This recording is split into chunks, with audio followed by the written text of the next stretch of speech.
Welcome to the second film in the series Customise Your Warm-Up, in which I'll be focusing on exercises. I'm going to start with two exercises which might be familiar to many.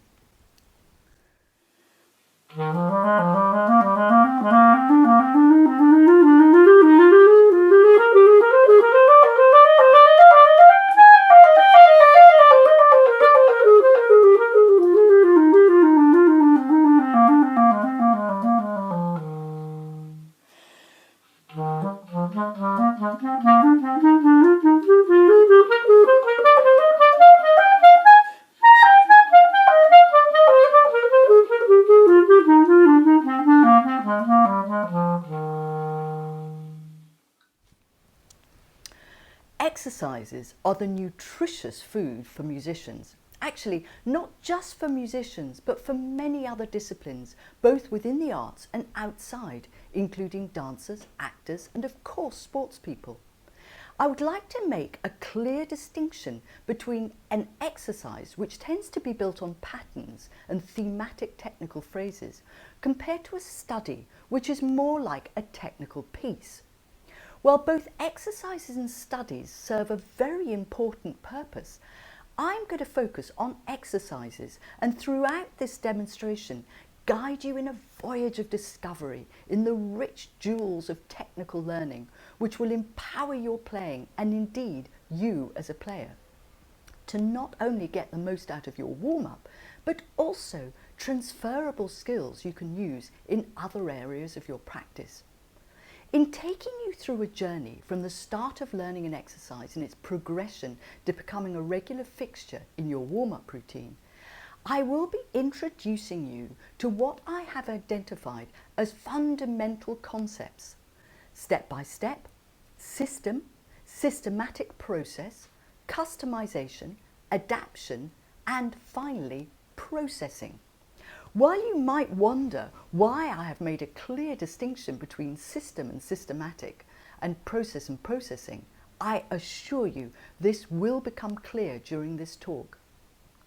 Step by step is your tool of discovery that will help you identify the individual nutritious elements within an exercise. Once you've identified these will not only give you a reason, a purpose for investing time in the exercise, but also give you an awareness of what you are doing, how you are doing what you are doing, and how well it is working. Let us start with identifying how many individual nutritious elements you can identify in both these exercises I played earlier.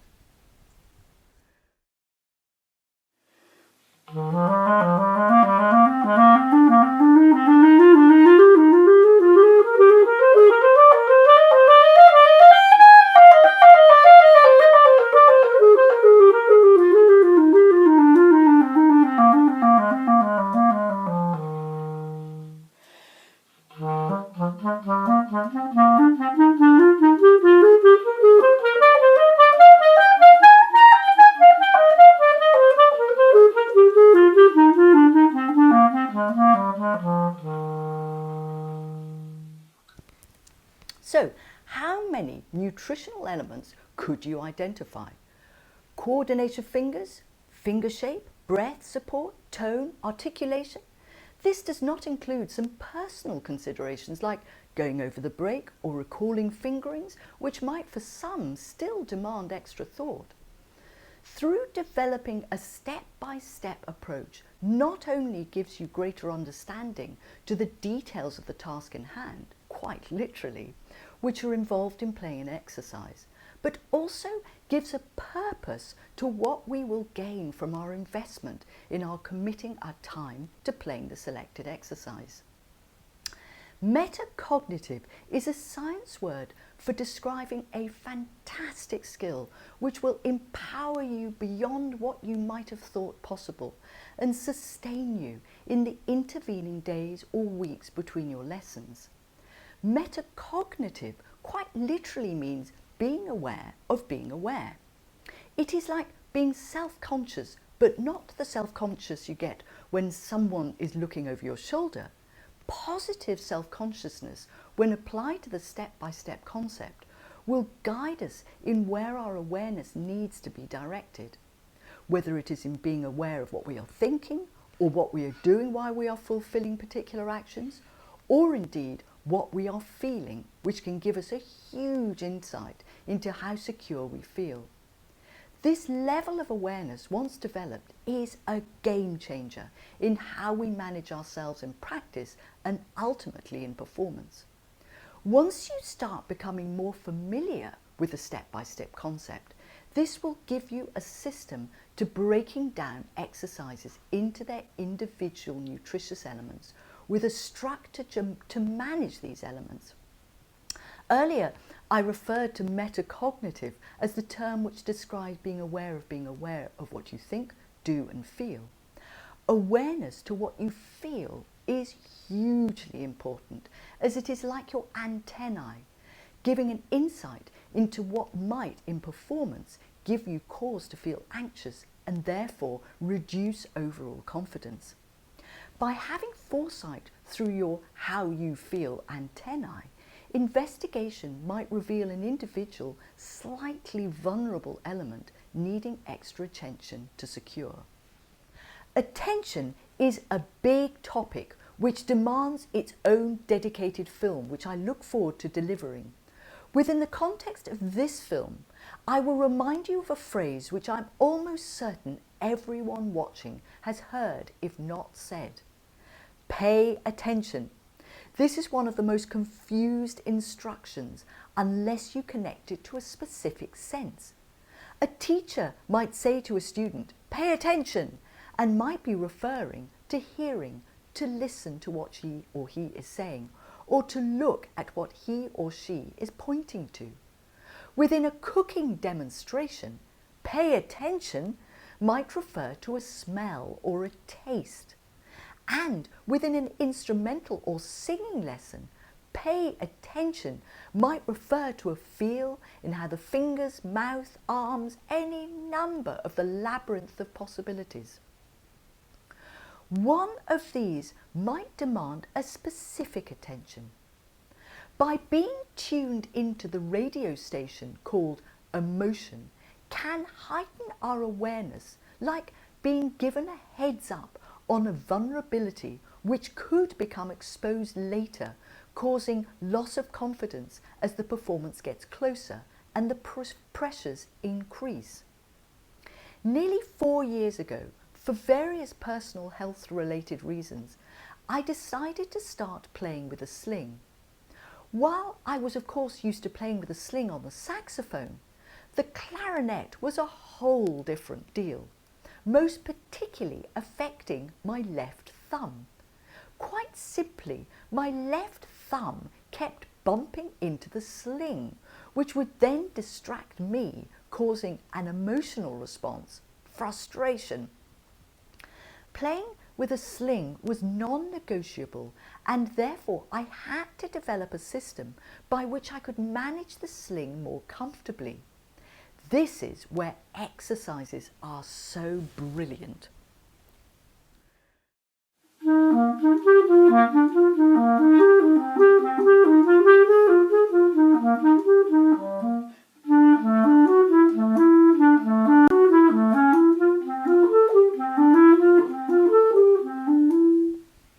This exercise helped me to not only train the slightly adjusted placement of my thumb to stay close to the thumb hole, but also make a small adjustment to the angle of the clarinet.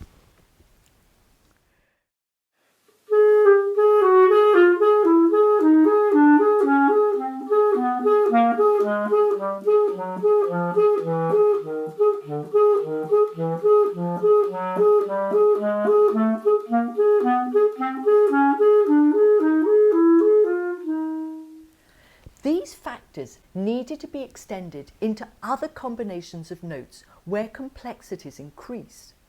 I had to be sure that the systems I was developing in terms of the angle I held the clarinet, thumb position and the other tiny adjustments were dependable, but also that I had learned to embrace the idea of the sling.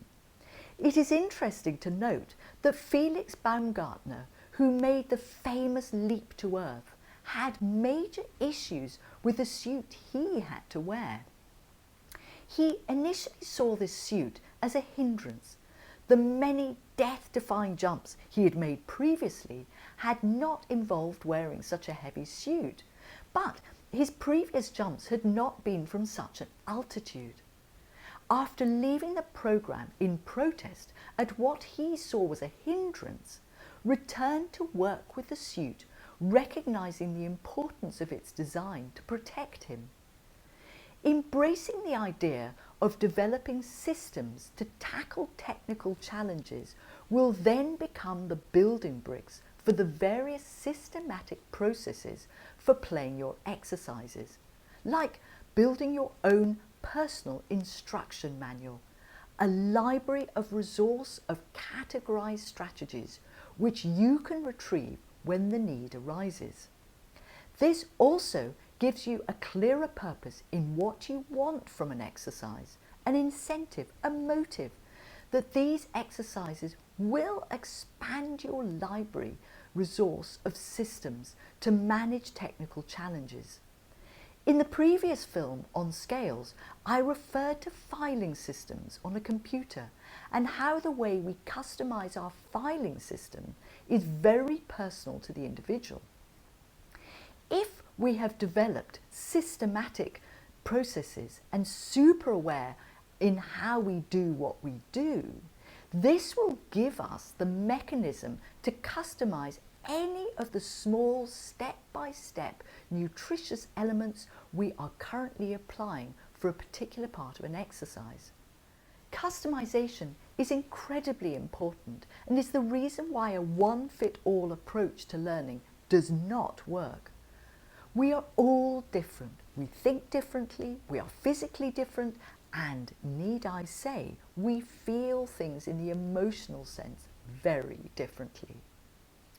January 2019, I broke my little finger of my right hand as I was chasing my cat, who had been less than polite on my son's bed. I'll leave it at that. But I was furious, and in the course of chasing him, caught my finger in the banister, and yep, I heard it go. It was agony, and I was terrified. When I finally could start putting some weight on it 8 weeks later, I had to retrain the finger as it was now fractionally shorter than it was due to the way I had broken it. There were 3 aspects of this retraining. First was my instruction from my brain to remember to extend my little finger in certain maneuvers. Second was the finger itself and the flexibility which to this day needs care and indeed warmth. Third was the confidence I needed to be sure that I had made the appropriate customization to the systematic processes reliably, ensuring that my little finger would do its job and not let me down. This is perhaps an extreme example of the importance of customization, but nonetheless illustrates why customization is so important. A bit like a dressmaker or a tailor making us a dress or a suit specially made to fit us.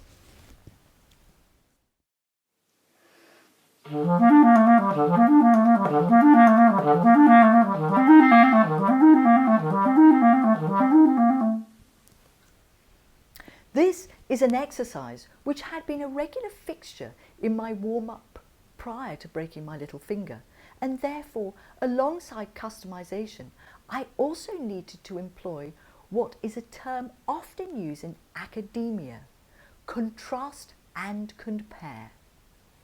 Basically, making a comparison of what I had done prior to breaking my finger and how I needed to adapt the position of my little finger.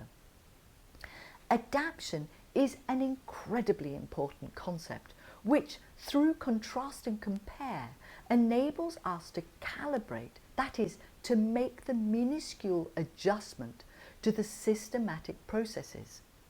There are numerous examples where adaptation and calibration are essential skills outside of injury. For example, accommodating another player in a performance, taking an extra breath because of a slightly harder read, or nerves. Intonation is another prime example where adaptation across all instrumental and vocal disciplines are essential, demanding subtle adaptation and calibration. My final example introduces the final concept, processing. While processing speed will be a familiar concept within the context of a computer, it is equally relevant in the context of the human brain. We make massive demands on processing information fast, and it is for this reason while the step-by-step systems and systematic processes enhance efficiency to retrieve the relevant informational instruction without delay, confused and unsystematic learning will, without doubt, have the opposite effect.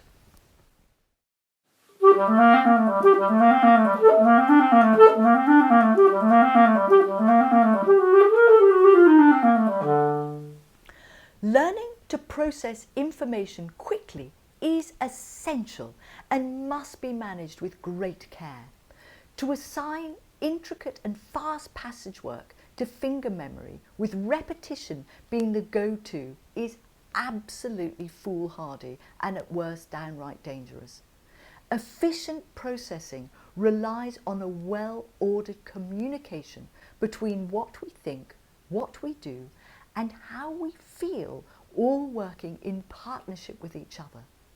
In this way, the investment of the systematic processes, which started by identifying the individual nutritional elements within the step-by-step system, will not only give you the ability to customize your approach, which best fits you, but also the flexibility to adapt and calibrate creatively, intuitively, securely, and responsibly, with the commitment to do what you do and confidence in how you feel. It is in this way that the rationale of performance science and the creativity of artistry can work in total harmony with each other.